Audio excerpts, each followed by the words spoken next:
अल्हम्दुलिल्लाहि रब्बिल आलमीन वस्सलातु वस्सलामु अला खातमिन नबिय्यीन अम्मा बाद फ़ऊज़ु बिल्लाहि मिनश शैतानिर रजीम बिस्मिल्लाहिर रहमानिर रहीम।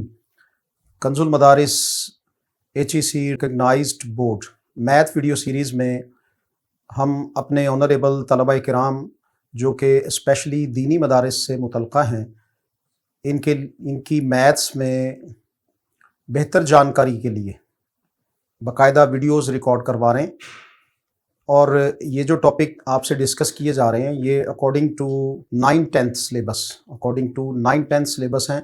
मींस के आप जिस भी टॉपिक को वॉच करेंगे तो अल्टीमेटली आपको 9th में भी उसका फ़ायदा होगा और 10th में भी वो आपके लिए सूदमंद साबित होगा। तो हर टॉपिक जो है वो एक दूसरे के साथ लिंक्ड है, जुड़ा हुआ है। जैसे फॉर एग्ज़ाम्पल आपने जो फर्स्ट वीडियो सीरीज़ वॉच की है वो मैट्रिसेस एंड डिटर्मिनेंट रेलिवेंट थी, तो जहां वो 9th के लिए इफ़ेक्टिव है तो वहां वो general math specially PTB 6th chapter जो है वो totally matrices and determinant relevant है। तो वो वीडियो सीरीज़ आप वहां वॉच करेंगे तो उसका अल्टीमेटली आपको फ़ायदा आपके यहाँ 10th के मैथ में होगा। तो आज जो टॉपिक हम स्टार्ट करने जा रहे हैं ये अलजेब्रा रेलिवेंट है और ऑलरेडी एक और एस्पेक्ट से इसकी वीडियोस रिकॉर्ड हो रही हैं जिसमें अलजेब्रिक एक्सप्रेशन को हम डिटेल के साथ पढ़ रहे हैं।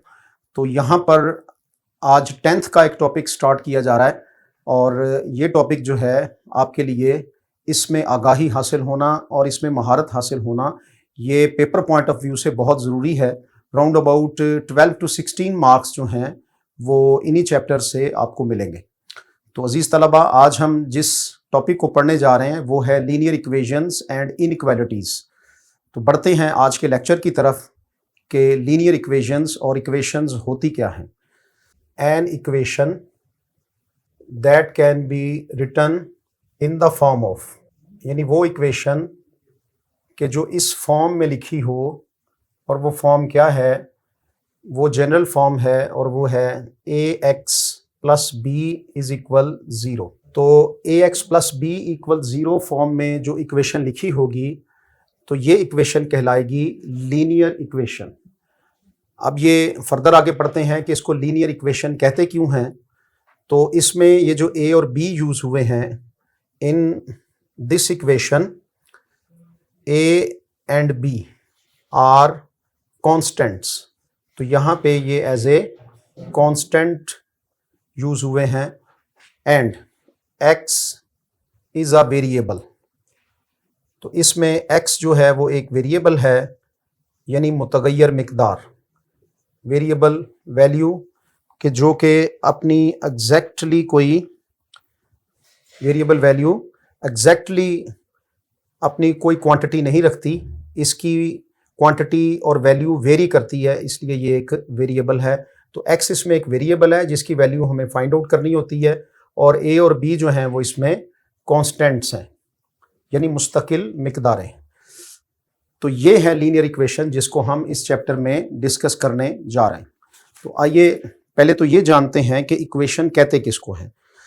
उससे भी पहले स्टूडेंट्स, हमारे लिए ये जानना ज़रूरी है कि एक अलजेब्रिक सेंटेंस होता क्या है। तो फर्स्ट ऑफ ऑल आप ये जानिए कि कांस्टेंट किसे कहते हैं। कांस्टेंट्स और कांस्टेंट जो है ये मुस्तकिल मिकदारें होती हैं। ये वो वैल्यूज़ हैं कि जो एग्जैक्टली अपनी एक ही कीमत रखती हैं।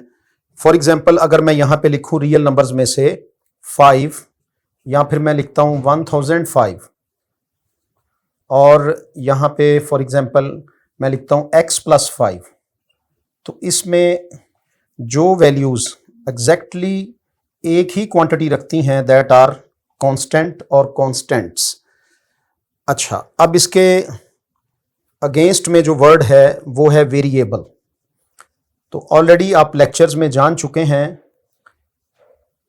कि algebra is that branch of mathematics is a branch of mathematics which discuss about the constants and the variable at the same time।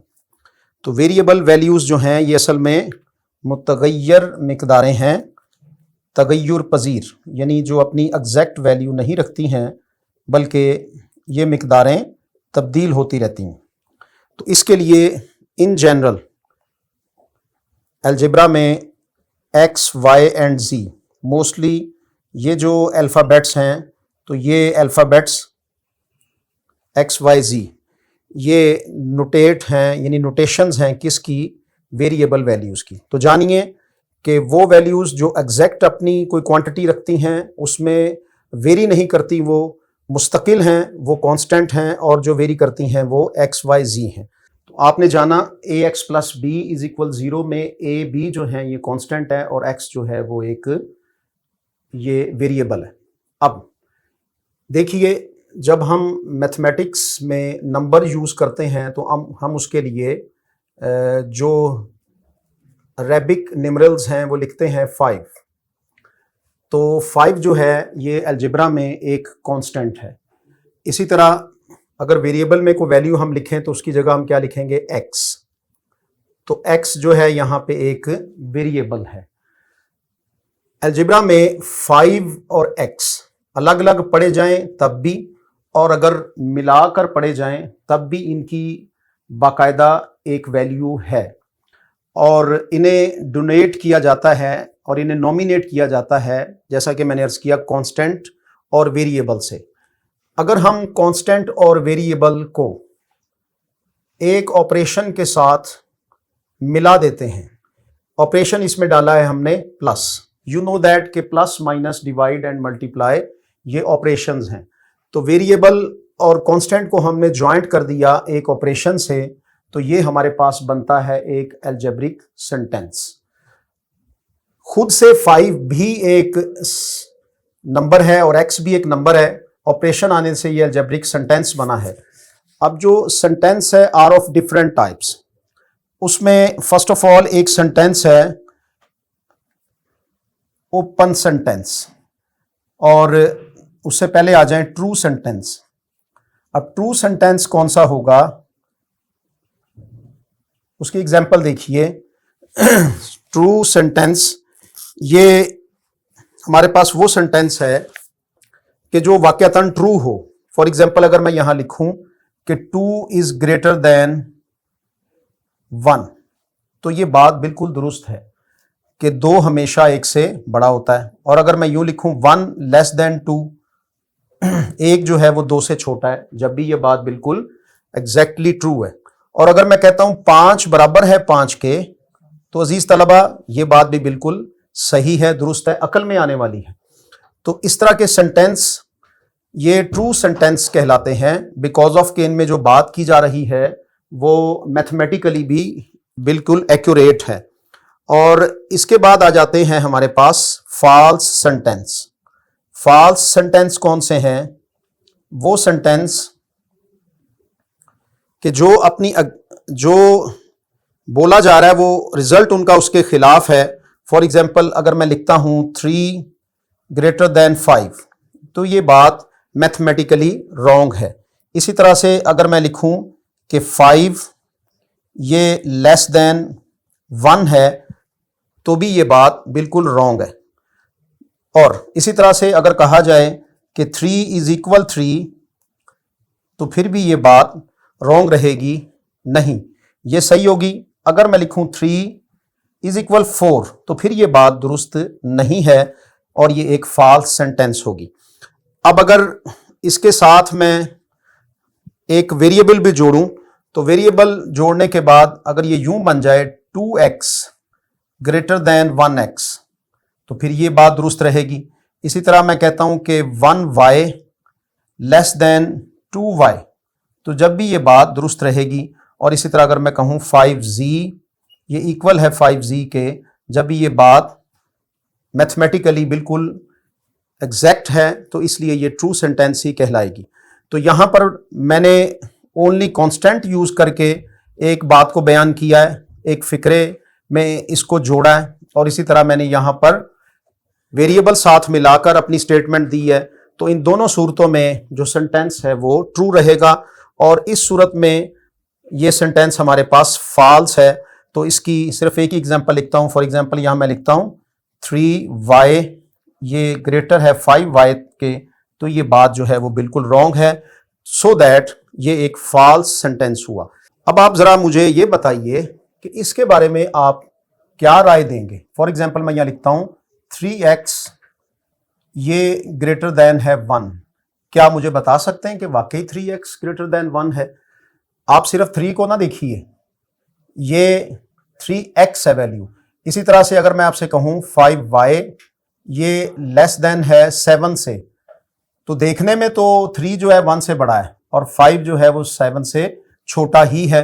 और अगर मैं आपसे यूं कहूं कि लेट मेरे पास 6x है और ये इक्वल है किसके, 6y के, तो फिर आप क्या जवाब दे पाएंगे? आप बिल्कुल भी एग्जैक्टली कोई जवाब नहीं दे सकते।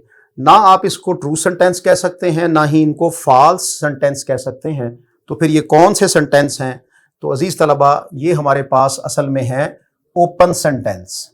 तो इनका नेम मैंने आपसे डिडक्ट करवाना था, इसलिए अब आपके सामने लिख रहा हूं। तो sentence having a variable in it, sentence open sentence क्यों है? क्योंकि हमें एक्स वाई इसकी एग्जैक्ट वैल्यूज पता ही नहीं है। जब हमें इसकी वैल्यूज ही एग्जैक्ट नहीं पता, तो फिर हम ये नहीं कह सकते कि 3x जो है वो ग्रेटर देन 1 है और 5y लेस देन 7 है। फॉर एग्जांपल x की वैल्यू हो 2, तो 3 2s are 6 और 6 ग्रेटर है 1 से, फिर तो बात है ठीक। और अगर x की वैल्यू हो 0 और 3 zeros are बनता है 0, तो 0 जो है कभी भी 1 से ग्रेटर नहीं हो सकता। तो इसका मतलब ना तो ये ट्रू है और ना ही फॉल्स है, बल्कि ये एक ओपन सेंटेंस है। ओके, अब सेंटेंस की बैकग्राउंड लेने के बाद जो मैंने यहां पर ये साइन यूज किया है, तो ये इक्वल का साइन यूज किया है। अब क्या आप कह सकते हैं कि 6x इक्वल है 6y के? नहीं, बिकॉज ऑफ के ना x की वैल्यू पता है और ना ही y की, तो ये हमारे पास एक ओपन सेंटेंस है। लेकिन इसमें जो इक्वल का साइन आया है, तो इस इक्वल के साइन ने इसको इक्वलिटी में चेंज कर दिया है। तो यहां से यानी फॉल्स सेंटेंस से जो एक कैटेगरी निकलेगी वो है असल में इक्वेशन। तो इक्वेशन असल में है क्या? Equation is a form of algebra. वो शक्ल है कि जिसमें इक्वल का साइन आ जाता है। इक्वल का साइन यहां है तो मौजूद, लेकिन ये सेंटेंस ट्रू नहीं है बल्कि ओपन है। जो ट्रू सेंटेंस होगा तो उसमें जब इक्वल का साइन आएगा 3x इक्वल 1, तो अब यहां पर ये हमारे पास ओपन सेंटेंस मौजूद है, बट ये है कि इसकी सेंस क्लियर है कि क्या 3x इक्वल 1 के है या नहीं। x की किस वैल्यू पर ये 3 जो है वो 1 के इक्वल आएगा। तो जब इनके दरमियान में इक्वल का साइन आ जाए, यानी अलजेब्रिक सेंटेंस में जब इक्वल का साइन आ जाए, तो वो अलजेब्रिक सेंटेंस जो है वो इक्वेशन में चेंज हो जाता है। और इक्वेशन अब डिफरेंट टाइप्स की है। उसमें ऐसी भी इक्वेशन है कि जिसमें इसका एक्सपोनेंट ओनली 1 है, और फिर ये भी एक इक्वेशन है 2y² इज इक्वल 5। तो अब इसमें देखिए इसका एक्सपोनेंट जो है वो 2 है। इसी तरह अगर मैं लिखूं यहां पे 3/4 z³, तो इसमें z जो है वो हमारे पास एक वेरिएबल है और इसकी एक्सपोनेंट 3 है। तो क्या ये ऑल टाइप की डिफरेंट टाइप्स के एक्सपोनेंट रखने वाली इक्वेशंस सेम टाइप की इक्वेशंस कहलाएंगी? नहीं। तो वो वाली इक्वेशन जिसमें एक्सपोनेंट की मैक्सिमम पावर 1 होगी वो होगी लीनियर इक्वेशन।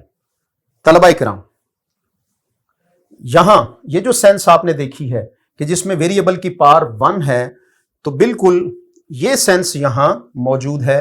देखिए इसमें वेरिएबल की मैक्सिमम पावर यहां हमारे पास क्या है? 1 है। तो इसलिए the equation an equation that can be written in the form of ax plus B, तो जो ax प्लस बी की फॉर्म में इक्वेशन लिखी जाए और दरमियान में इक्वल का साइन है और having 2 sides of core, left hand side and right hand sides, तो ये हुई लीनियर इक्वेशन। और जैसा कि मैंने पहले कहा वेयर के जहां पर ए बी जो हैं ये एज अ कांस्टेंट यूज हुए। रिस्पेक्टेड स्टूडेंट्स, तो आपको इंग्लिश वर्जन में उर्दू टाइटल के साथ लीनियर इक्वेशंस की डिटेल बताई गई है। कि लीनियर इक्वेशंस जो हैं ये कहाँ से डिड्यूस होती हैं। तो ये निकलती हैं असल में सेंटेंसेस से, आपने जाना। और अब हम अगले लेक्चर में फर्दर आगे बढ़ेंगे और इसकी एप्लीकेशंस की तरफ जाएंगे। जब तक के लिए अल्लाह हाफिज़।